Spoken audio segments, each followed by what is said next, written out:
नमस्कार। देश आज़ाद हुआ, संविधान निर्माताओं ने संविधान बनाया, संविधान निर्माताओं ने राज्य सूची बनाई, केंद्र सूची बनाई और तीसरा समवर्ती सूची बनाई। जो विषय राज्य के पास गए उसको राज्य को उस पर कानून बनाने का अधिकार दिया, जो केंद्र के पास गया उस पर केंद्र का अधिकार हुआ और जो विषय समवर्ती सूची में थे उस पर दोनों को अधिकार दिया। और इस क्रम में शिक्षा को संविधान निर्माताओं ने राज्य की सूची में दिया। उनका ऐसा मत रहा होगा कि भारत के जो राज्य हैं वही शिक्षा पर अपनी नीति बनाए, कानून बनाए।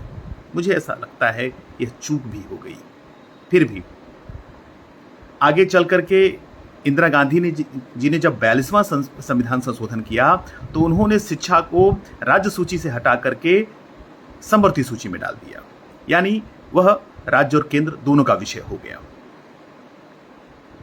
यह सारे क्रमों में यही समझ में आता है कि केंद्र और राज्य सदैव शिक्षा के विषय पर असमंजस में रही हैं।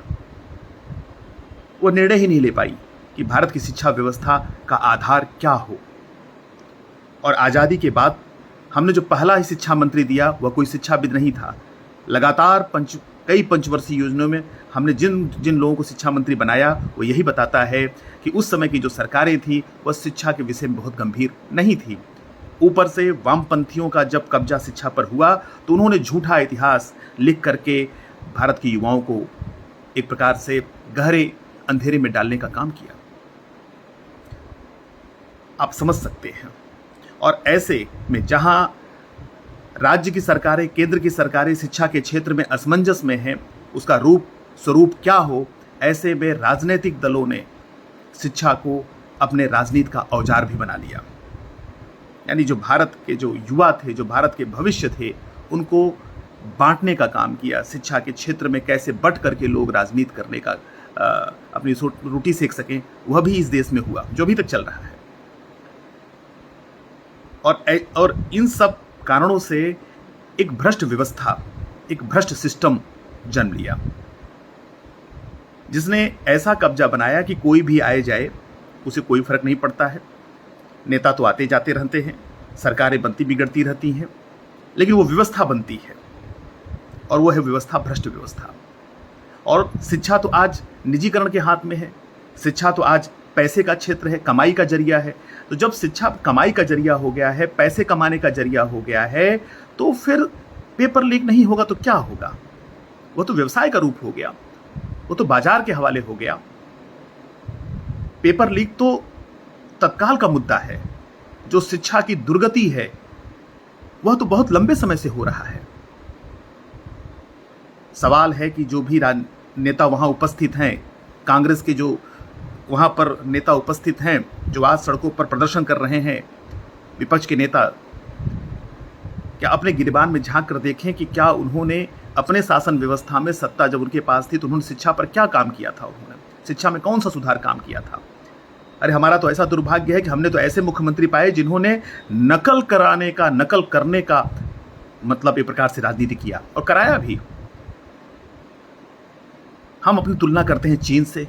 हमारे साथ चीन भी आजाद हुआ था और चीन का नेता जो माओ था वह कम्युनिस्ट सोच का था, लेकिन उसने जब अपने हाथ में चीन की सत्ता ली तो उसने जो सबसे पहला काम किया, उसने शिक्षा को अपने हाथ में लिया और उसने एक घोषणा किया कि आगामी 100 साल का उसने लक्ष्य दिया चीन को कि कैसे चीन को दुनिया के सबसे शक्तिशाली देशों में लाके खड़ा करना है। और उसका माध्यम बनाया उसने शिक्षा को, युवाओं को।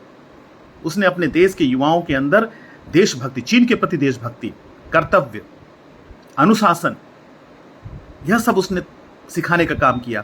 भारत की शिक्षा नीति में अनुशासन नहीं है, डिसिप्लिन नहीं है, कैरेक्टर, चरित्र है ही नहीं, चरित्र निर्माण है ही नहीं, कर्तव्य का बोध, यानी कि देश हमारा है, समाज के प्रति अपनी जिम्मेदारी है, ऐसा कोई शिक्षा व्यवस्था हमारे देश में नहीं है। इसी नाते आज जिन जंजी की बात कर रहे हैं, भारत को युवाओं का देश कहा जा रहा है, आज जब वो सड़क पर उतर रहे हैं तो वो सिर्फ माँ बहन की गाली दे रहे हैं, प्रधानमंत्री को मारने की धमकी दे रहे हैं। उनके अंदर इतना भी बोध नहीं है कि जिस संसद से देश को, मतलब जो संसद देश की आत्मा है, जो देश को चलाने काम करता है, उसको तोड़ने फोड़ने और आग लगाने का काम करते हैं। आप सोचिए, विचारिए। और हम जनता के लोग जो है, हम जो जनता है, हमको भी विचार करना चाहिए, अपने गिरबान झांकना चाहिए कि हम जब नेताओं को चुन करके विधानसभा और संसद में भेजते हैं तो क्या उस समय शिक्षा हमारा मुद्दा होता है, स्वास्थ्य हमारा मुद्दा होता है, सुरक्षा हमारा मुद्दा होता है? नहीं होता है। फिर किस मुंह से आप बात करेंगे कि शिक्षा पर हम बात करेंगे? और जो लोग वहां पर गए हैं, क्या वो शिक्षा के मुद्दे पर वो चुन के गए हैं? तो उनके लिए तो आज जो स्थिति है उस पर तुमको राजनीति को रोटियां सेकनी है, जो कर रहे हैं।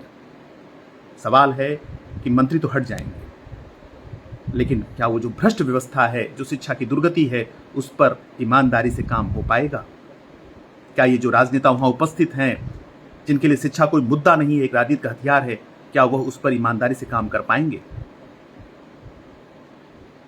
हम जनता को इस पर विचार करना होगा। जय हिंद।